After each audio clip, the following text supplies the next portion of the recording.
Growing is living. No growing, it's dying. It's not the money you earn, it's the money you keep. Then it's the money you grow.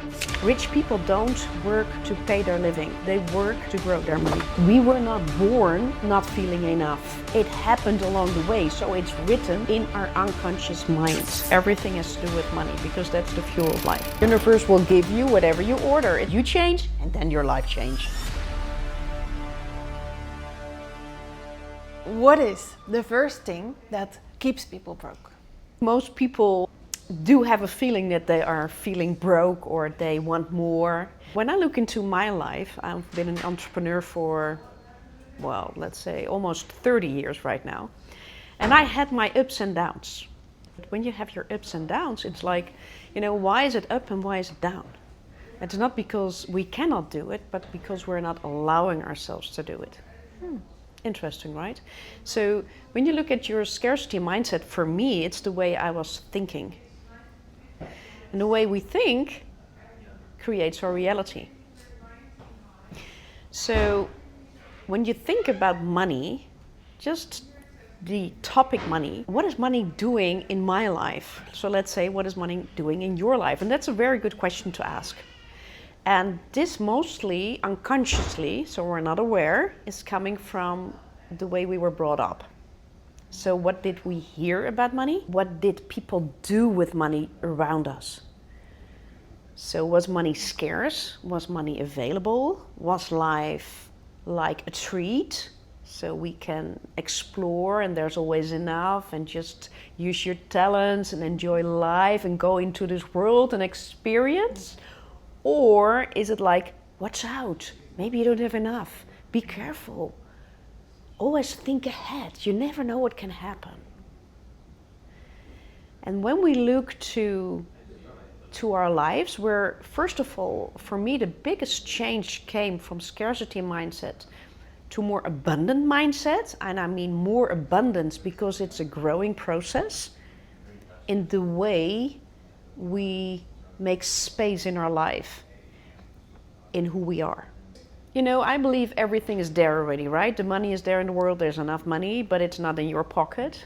So how do we get it in our pocket? It starts all with how we think and how we feel. So if we want to have a happy life, it's the way we think and feel, and that creates our current reality. That is so interesting. So I need to just feel better and think more abundant about money. Will they then immediately get more money? Well, first of all, it's like becoming conscious, become aware how you think right now. What I use it as an example most of the time is, let's say this is now, right? So you can choose both ways. It's like you can choose to go left, and there is a way of thinking what you don't like. So you're focused on what you don't like because it's not there yet. Am I good enough? The other people are better. Comparison. I need to earn money. I need to have enough clients. You know what's going to happen. I need to work hard. That's this side. And mostly this is fear and scarcity. And if we think, and I thought a long time this way, it's quite normal thinking because most people think this way. So right now you're here. So you're listening to this podcast and we're talking together. So let's say now you become aware how you talk to yourself and how you think. That's the first one. And then once you become aware that it's not positive the way you want to, or you're thinking what you don't want instead of what you do want, you start changing it. Okay, so first you're going to celebrate yourself. You're like, wow, I become aware. And become aware then that this, the way you think and the way you talk to yourself, is the way you create your reality. So to change your reality is to choose to go to the right side. And then you say what you like. You're gonna focus on giving value. Here it is, I need to earn money. Here it is, create value. Because that's the natural way what money follows. Money follows value. Money doesn't follow hard work. Money follows value. The more value you give, the more talents you use, the more money will come into your life. So if you think what you like, what you want, more things will come to you what you like and what you want, because you're opening up the universe to come on your way, and it's going to create what you like. And it might not be at once, not at your timing, but you trust more. Here's fear, here's trust. Here's mostly other people's lives, what you expect for you to do by expectations you think of others. Here's the identity, like, I think I am who I think that you think that I am. Again. So identity, I am who I think that you think that I am. So the more people I meet, the more different persons I am. That was me before. So when you become you, and you choose you, you can also choose to create your life. Here's control, here's trust. Control is you need to know how. Trust is you know what you like. Well, that's a challenge for most people. And you know why you like it. So you're going to sell your life to yourself. And you're going to decide and discover what person you need to become to enjoy and experience this life. Most people are stuck in control. Even if I look at my life, I try to control basically everything because that feels satisfying. But I think most people are there and not per se in the trust kind of area. I think very few people are in the trust area because it's really difficult to let go. Yeah. Many people compare so much. I want the life they have, but do you really? What do you want? And I like that you said it's really hard for people to find out what they want. Yeah. Well, I wonder why that is and how do they find it out? I really would like to share with you the shift from there to there, because we all want to go there, right? Yeah. It's not easy to go because the most people are there. So we are influenced by people and environments that are there. So we're mostly influenced to stay there. Yeah. And our system, how we think, our brain is protecting us to stay there because it's known, right? So now we want to go there. So we're gonna also connect more with our intuition, and we're gonna connect with our inner wisdom to really reach to our potential and let it out through bringing value, right? From who we are. Yes. Okay. So this is doing and then we're somebody. This is being and then we do. Right? So, but to change, to help you change from here to there, it starts now, here. It's always in the now. It's always in the middle. And there you have a choice. So first of all, you become conscious about the choice. But to become more easier to go from here to here with this choice, it's natural when you are in appreciation of life and when you exercise gratitude. So from there, you focus on what's there, what you like in life. You appreciate it. And it's natural that you go here. So that's why it's so good to practice gratitude. Basically, the first step to going from control to the good side is appreciate and be grateful for what you have. When I started out with appreciation, mostly they say write down something like 3 things that you're grateful for. So, and I was like, okay, I'm going to write down things. That was years ago, right? So it was about 7 years ago. So I was starting to write down what I like. And I was like, oh, I have a good bed, I like my dog, and I'm awake. That's it, okay? So it didn't do something with me because I didn't understand fully what the value was from exercising gratitude. So being grateful is something different than exercising it.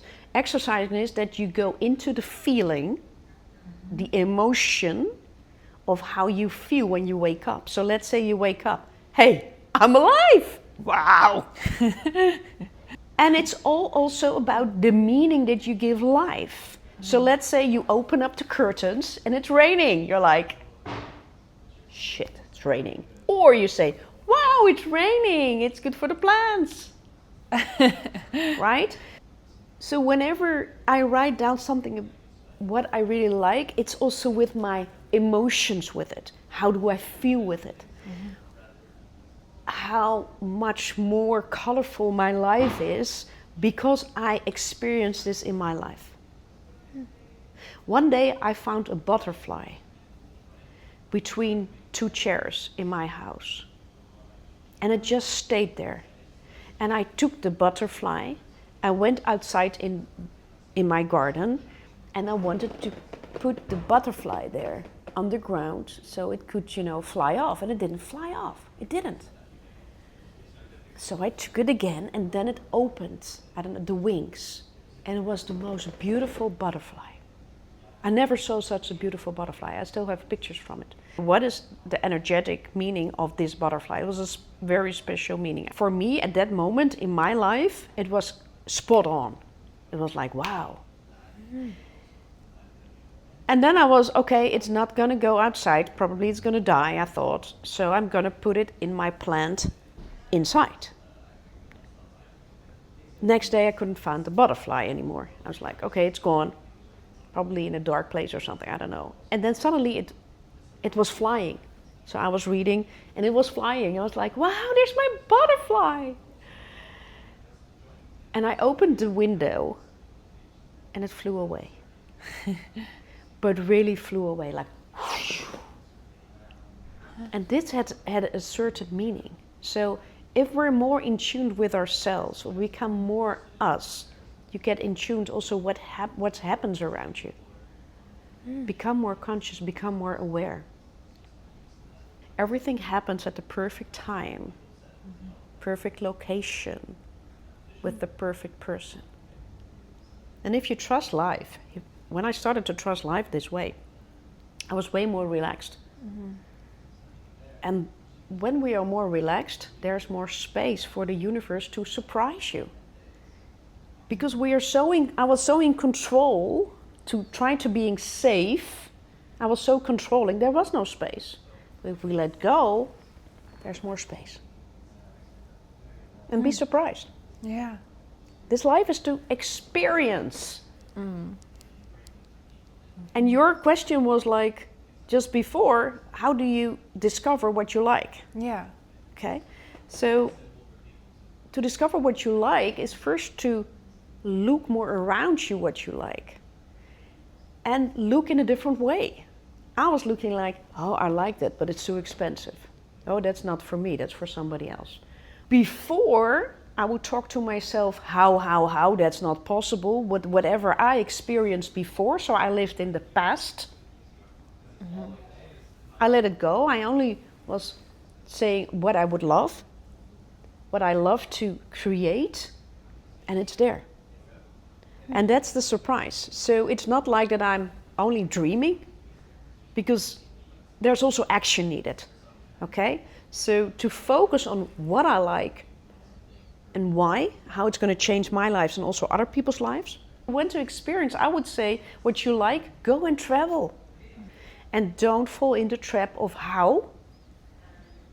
Know what you want, why you want it, how you're going to change your life, how you can change other people's lives.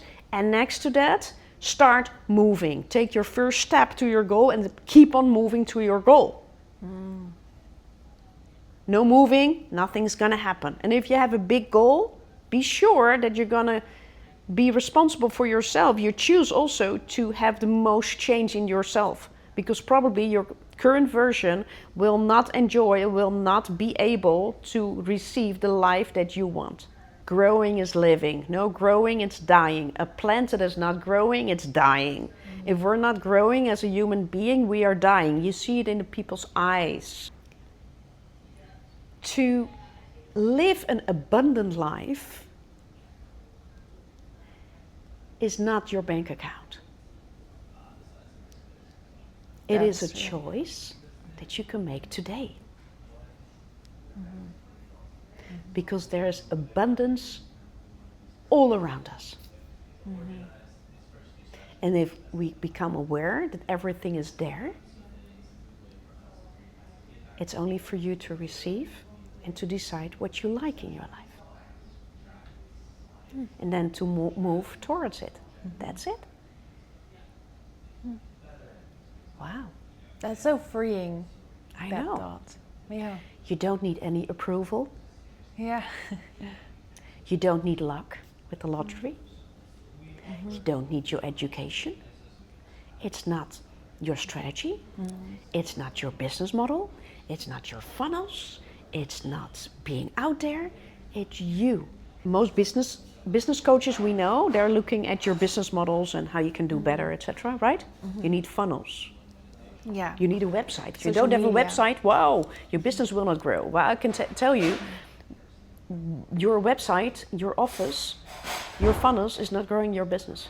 You are growing your business on an energetic level. In this, I'm working with Hawkins. I don't know if you're familiar with this, the Hawkins frequency.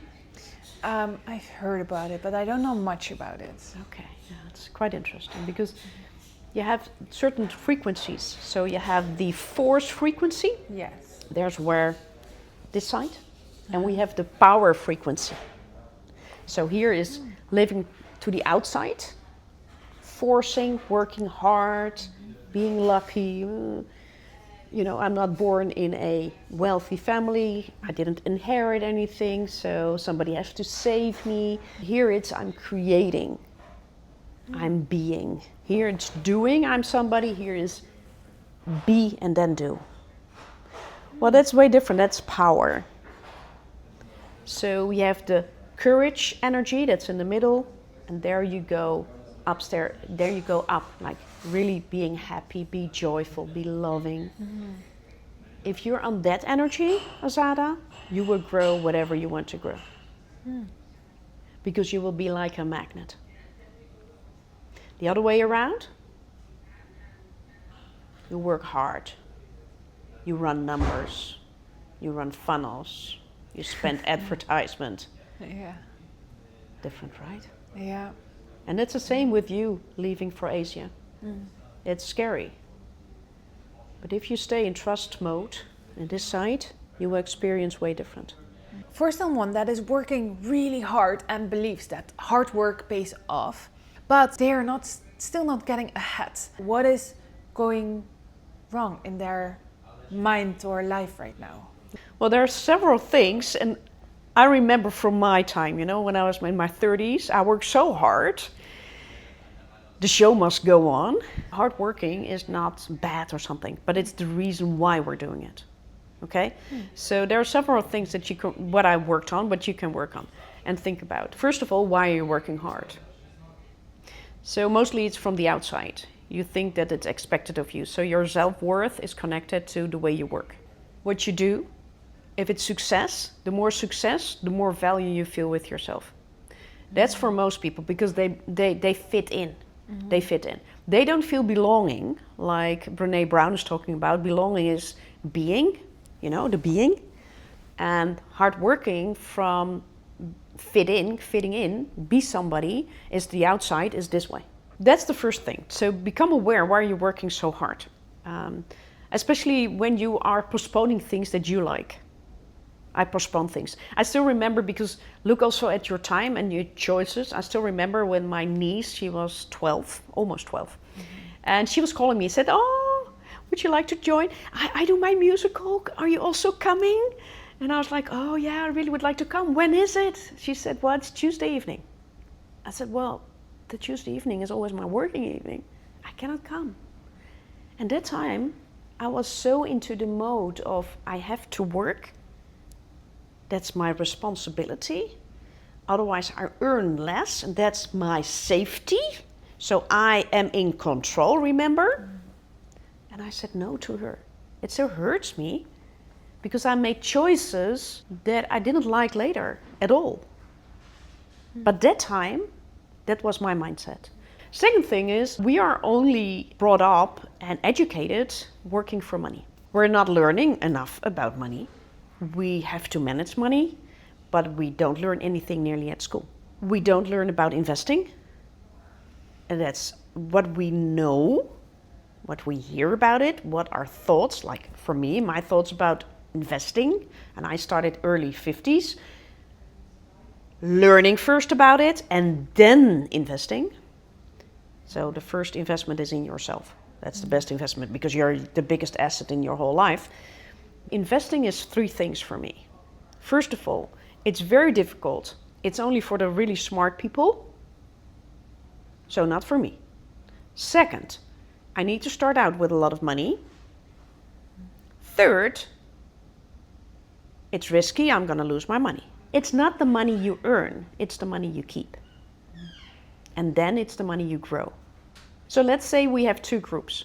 There are one group of people that earn 50,000 and have savings for 6 months. And there's one group that earns 100,000, no savings. Which group do you think is more happy? 100,000 or 50,000 with 6 months of savings? I think 50,000. Correct. Why? Because they have like the time. So if something happens, they quit their job, or they always have the backup that they won't go homeless immediately. So what are you thinking now? Are you thinking now this way or this way? I think the trust side. What in your mind are you reserving the money for? Oh, that is control. Oh, it's control, isn't it? Or is it bad? something you want or is it bad? No, it's bad. So if something happens, if something something bad happens, okay? So that's what most people do. Mm-hmm. So I'm gonna make reserve if something happens. Yeah. Okay, so that's in your mind. It's not like, oh, I'm looking forward to it. If something happens, I have the money. Okay, so let's change that. Mm. So let's say it gives you stepping stones when you want to grow. For me, I changed my full career when I was 52, 53. People say, you're crazy, you cannot do that. I did it. Yeah. Oh, 2 years later, I changed my way of living, location free. Now it's a camper, it's a home in the forest. It's way more space, it's bigger. It's all happening. Why is it happening? Because I also have stepping stones. I'm not depending on the money I earn right now. I can also have access to my reserves and then grow more. So when you look to money, money is not only money to pay your bills every month. We are so fixed on earn money, it's like a roundabout. So you work, you earn money, you pay your bills. What are you going to do next month? The same thing. Nice, same thing. Next month, same thing. So maybe that roundabout will become a little bit bigger. What is also becoming bigger is your spending habits. Because when we earn more money, we can live in a bigger house, right? Mm-hmm. Oh, we can drive a bigger car. Mm-hmm. We can buy more clothes. It's all emotional buying, and it's all to belong somewhere. Mm. And I call this a consumption mindset. We all grew up with most of us grew up with a consumption mindset, not with an investment mindset. Rich people don't work to pay their living. They work to grow their money. And if they grow their money from the profits from their assets, they pay their living. If someone's listening right now and they're like, okay, this sounds amazing, I really want to do it, but I have no idea where to start. Do you have like 3 steps they can do right now to like start that process off? Become aware how you talk to yourself, right? So you can take a piece of paper. So maybe you have a journal. I don't know if you're journaling, but if you're journaling and you're listening to this, if you don't have, take a notebook and start journaling, because it's very good to write something on paper. So, and then you go on the end of your journal book, you have 2 empty pages. Okay, so whenever you feel like you become aware that you're not talking positive to yourself, you're going to write that negative word or sentence, you're going to write it on the empty page on the left hand. So that's negative self-talk. Write that sentence or that word. Okay, and then celebrate yourself. Celebrate because you're like, I'm aware.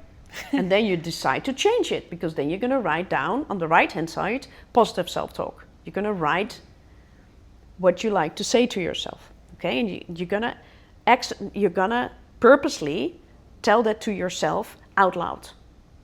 So you're going to rewrite, and you can put it also in your mind. Like, say, a lot of people are like, I'm not enough, or I'm worthless, or others are better, right? So, but if you, for example, tell yourself every day, 300 times a day, not always out loud because it's very out loud, but you can, in your mind, I'm valuable, I'm an amazing person. Just tell yourself, you're gonna overwrite what is written here, because we were not born not feeling enough. It happened along the way, so it's written in our unconscious mind. And we carry it. We cannot delete it like in a computer, but we can overwrite. But that's an exercise to overwrite. That's a choice. The second thing is remember back what you heard about money. What did you see doing with money? Mostly with your parents, so you can more understand yourself. What you like, what you don't like. And then how to change it, I would say the third thing is message me and join a money mindset workshop. Yeah. Okay, so also with other entrepreneurial women, then you're going to look at your entrepreneurial brain and your private brain, because you have a private life and a working life. But to combine this together, it's so much nicer life, right? That you trust the process and you make the choices, because right now you make choices and you have behavior from the way you think right now. If you start changing that, and that's work. The regret most people have when they leave this earth is that they regret not living their life. Yeah. But somebody else. Yeah. So when is your day to start your life? And I know that you're doing it because you're going to go to Asia, although you're like, oh.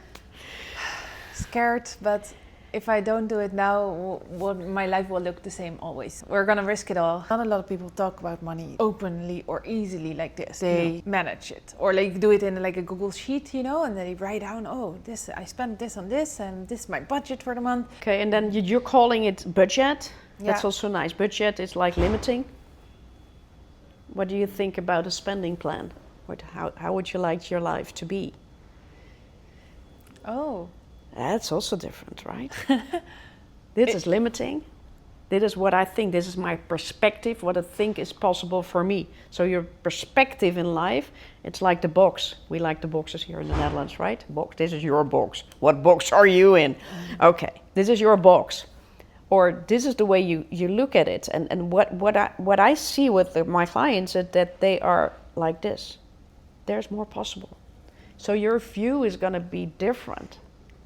Okay, so and then what your system does is like, whoop, whoa, no, because I want to hold on to the known, and then we go again. And this is like training, like in the gym. You're training your muscles, you're training your belief muscles, you're training your choices. I also spoke with Ken Honda. I don't know if you know him, he's from Japan, he has over 200 books, so I was having dinner with him last year here in Amsterdam, during Mind Valley. And it was quite interesting. I asked him, what do you think, Ken, would be my next step? And he said, well, write your book, Ellen. I'm writing my first book. And it's exciting, cool. It's scary. I wasn't supposed to mention this now, but I'm mentioning it. Focus. What is focus? We were just talking about we're here and we can choose this or this. Okay, so if I'm going to choose this, there is my attention going. So there's my focus going.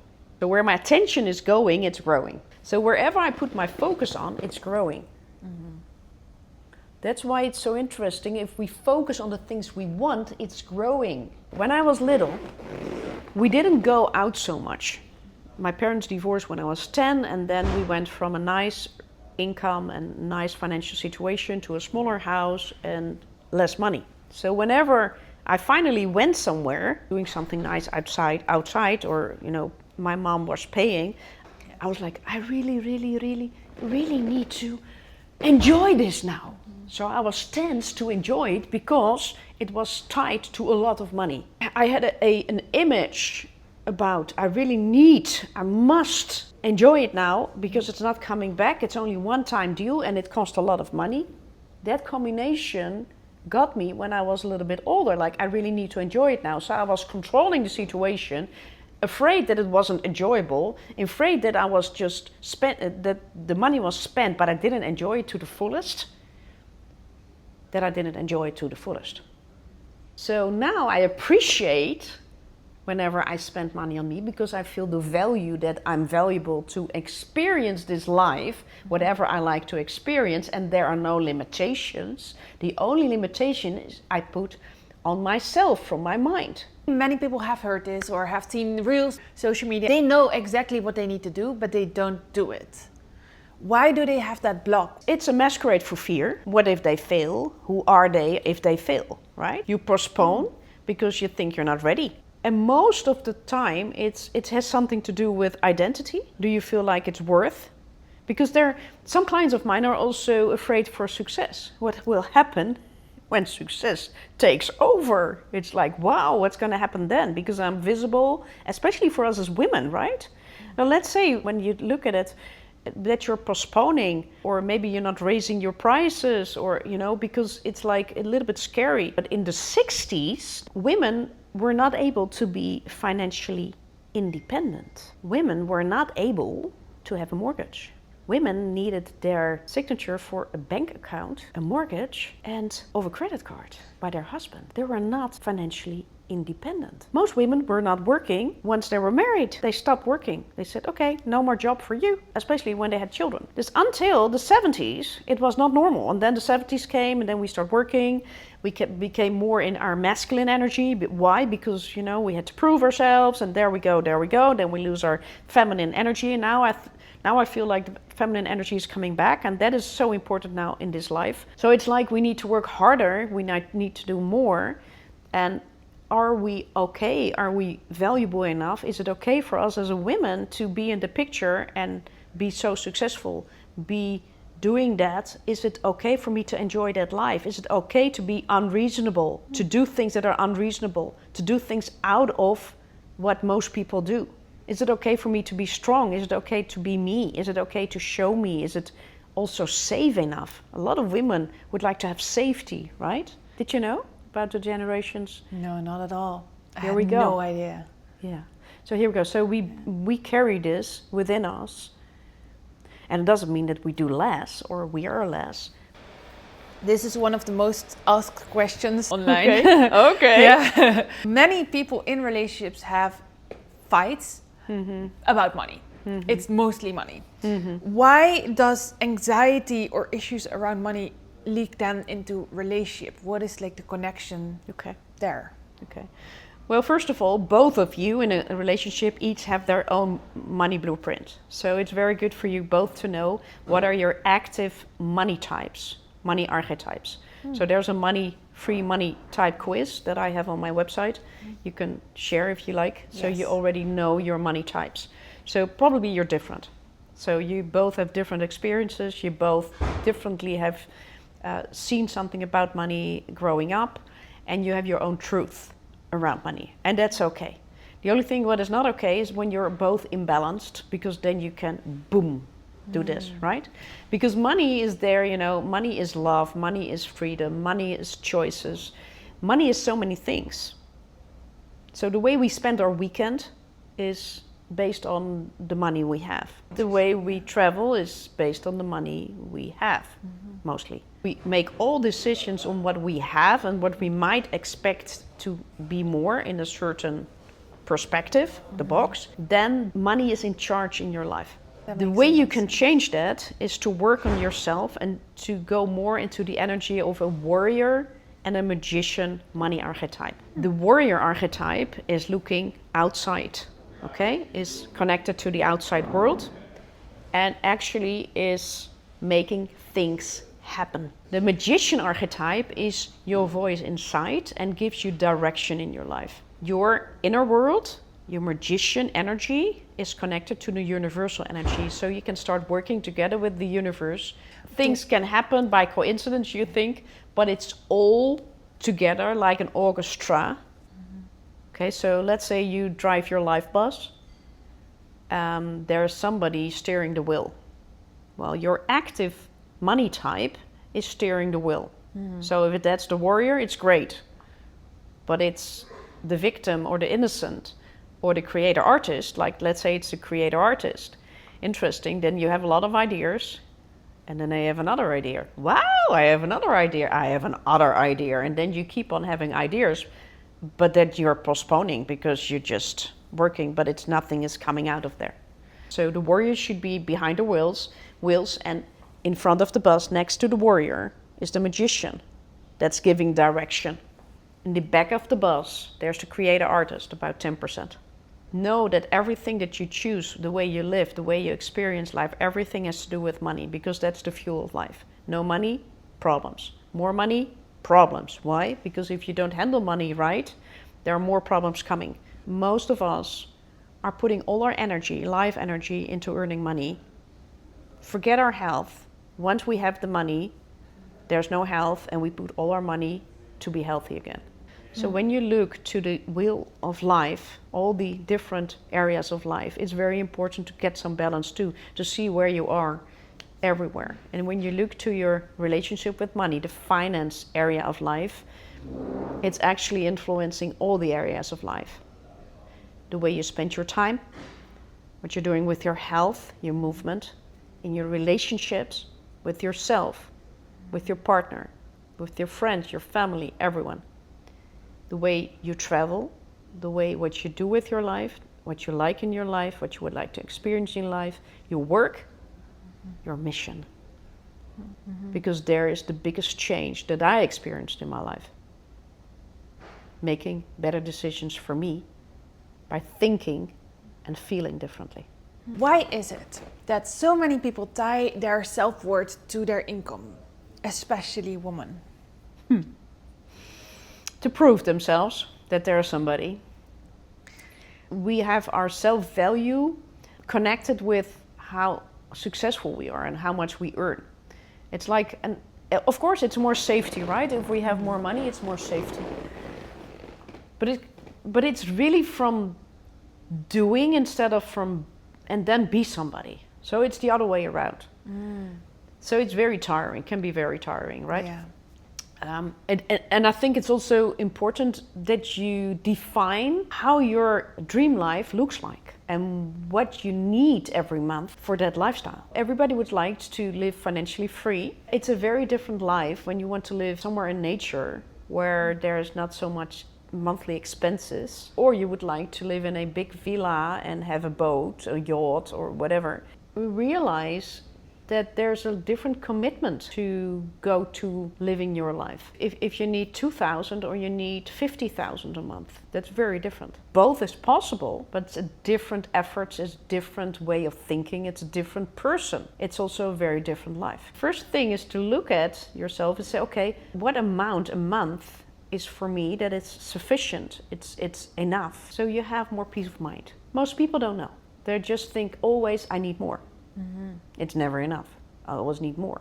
I need to know what, and then the how to will come, because there is a lot of creativity, because the money is already there. You just need to put out more value, so more money is coming.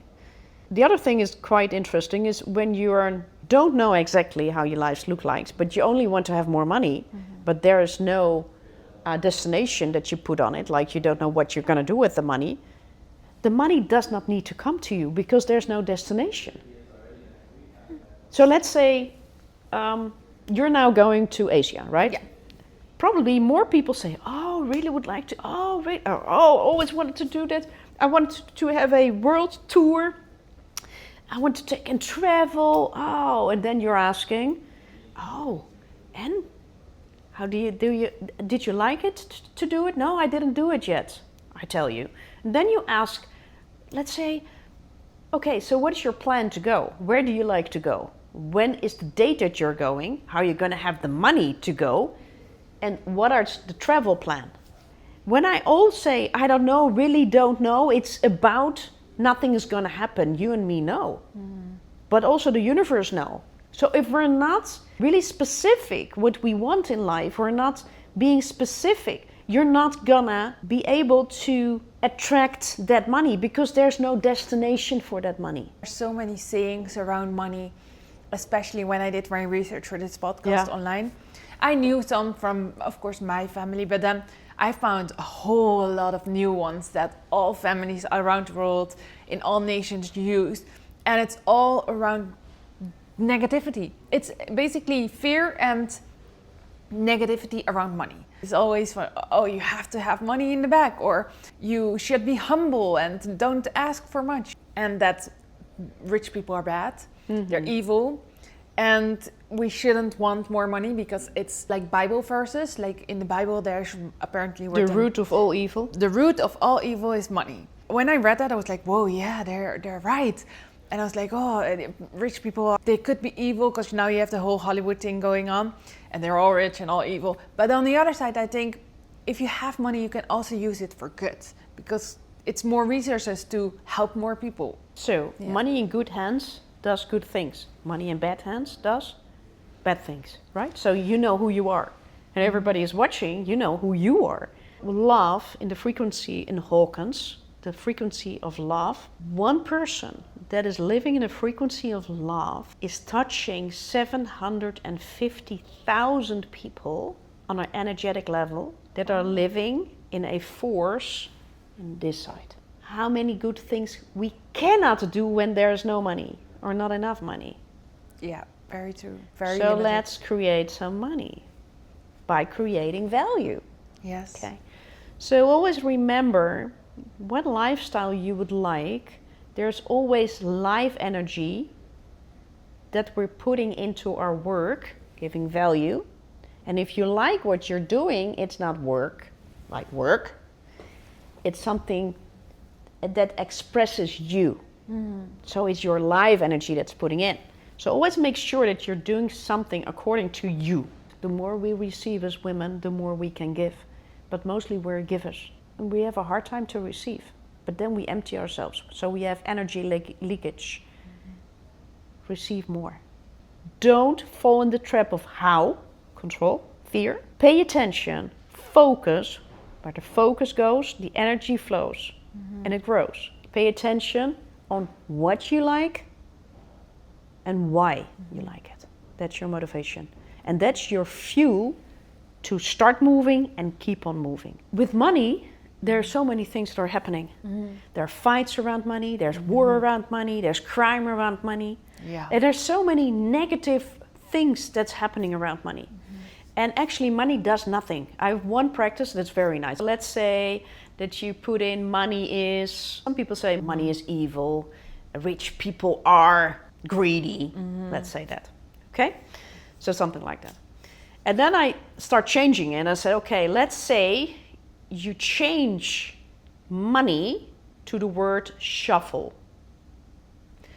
So a shuffle is greedy. A shuffle creates war. A shuffle is evil. And then we start laughing. Why? Because a shuffle is shuffle. You know what? Money is money. But money in the hands of. So money in your hands. What is money doing with you? Well, first of all, what is money doing in your system? So I see in a lot of families when there are fights around money, especially when there are parents dying and they don't see each other anymore because they're greedy and blah, blah, blah. Money, it's something evil. So when you have a lot of money, there's more evil. There's more fights. And when that's connected to each other, you just keep your money out of it. So when money came into my life, I let it go again because there is something about money is not really good in your life. So that's what happened in my life. Because in the time that I was an entrepreneur, I had months that I earned more than most entrepreneurs earn a whole year. They were my months. And still I left a relationship in debt. So it's not the money we earn, it's the way we feel with the money. What we do with the money. Because how we feel about ourselves. Related to money. So let's say when it's related to fights, when I have more money, there are more fights. Yeah. So what is your system going to do? When there's too much money and you expect probably a fight, you make sure that there's less money, right? Yeah. Okay. So you have more peace. You have more peace. Because money is related to fights. When money is related to hard working, because you need to work hard because you saw that, then you need to keep on working hard. But when you have more money, you lose yourself because you're only working. So what are you going to do? Less money. So you're going to self-sabotage. And that's all unconsciously. That's all going from your program. Yeah. So to change this, it's quite interesting. So that's why my complete life is changed. So it's not only that me as an entrepreneur has changed. No, the way I live my life today, when I wake up until when I go to bed, is changed. The change to become financially free is not the bank account, it's you. It's me, here. The way I make choices from the way I think. What is driving people that undercharge but overgive value? Your identity is the approval of others, that others are happy for you. It's a little bit the martyr archetype, so that's an overachieved warrior. I can do it for you, I can do a little bit more, I can charge you less, or I always overgive. Something is also happening within you, especially as a woman, that's about self-respect. I still remember my first personal development training, they were talking about values. I was like, values? Values? Never thought about it. Values. So what is important to you? So I had to discover what's important to me, because from there you live your life the way you would like to live your life. So what is important, and how are you going to put your boundaries? What do you tolerate and what you're not tolerating? And then you communicate your boundaries, and then you're going to live by it. So there are different stages, right? It's just discover how would you like to live, then self-respect, put your boundaries, communicate it, and live your boundaries. When you're undercharging, when you're overgiver, when you want to work more, because then you are somebody, that's from the external world. That's here. You are somebody because somebody tells you. So by doing, you're being. So to change this is just to connect with you and see where you are in life. Then change it to this way. The best thing what I did when I was broke at 49 is invest in myself. Find someone that can guide you, but also to do it faster.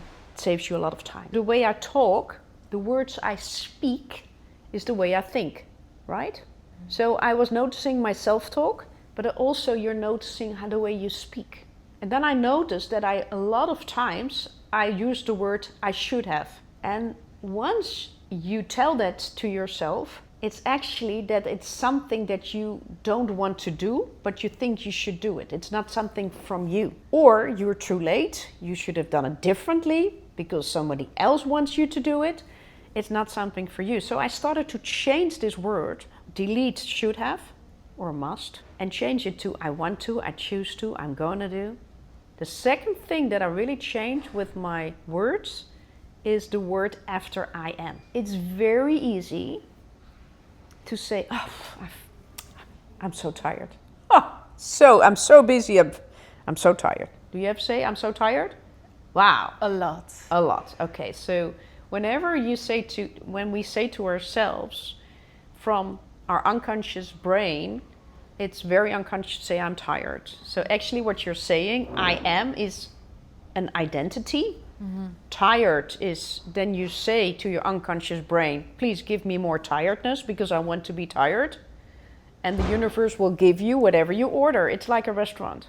So whenever you're in the restaurant and you have the menu, you order what you want from the menu, right? Yeah. That's the same with the universe. So whatever you create here or create there, it's what you order. So if you say I'm tired, you invite more tiredness in your life. So I started to change this. Every time when I say I am, it's a positive word. And sometimes, yes, I feel tired. Then I need some rest. And it's okay to change it. I feel tired is just take some rest, Ellen. Okay? But I am. Be conscious about it. Whenever you say I am tired or I'm not good in numbers, what's going to happen? You're not good in numbers. I'm not good with money. You're not good with money. So change it. Change the words. It's not that life will change and then you change. It's way different. You change and then your life change.